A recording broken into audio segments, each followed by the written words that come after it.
নমস্কার, আমি রিম্পা। ঘরকন্যা রিম্পার চ্যানেলে তোমাদের সকলের স্বাগতম। আমাদের সবার বাড়িতে কোনো না কোনো পুজো আমরা করে থাকি।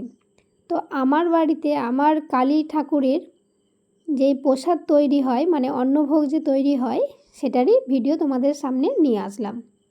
তো এটা আগে হতো না, এই রিসেন্ট শুরু করেছে, মানে 2-3 বছর হলো এই প্রসাদ ঠাকুরকে দেওয়া হচ্ছে।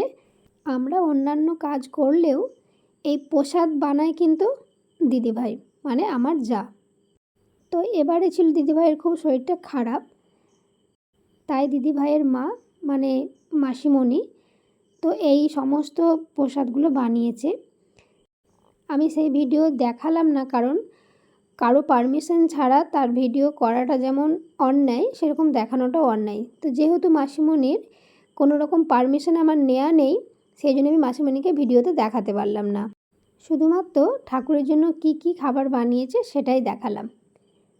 তো তোমরা সেখানে দেখতেই পাচ্ছ ঠাকুরের জন্য কত রকমের অন্ন বানানো হয়েছে। পোলাওয়ের সাথে সাথে লুচি, পায়েস, অনেক রকমের ভাজা, মালপোয়া, সমস্ত কিছু।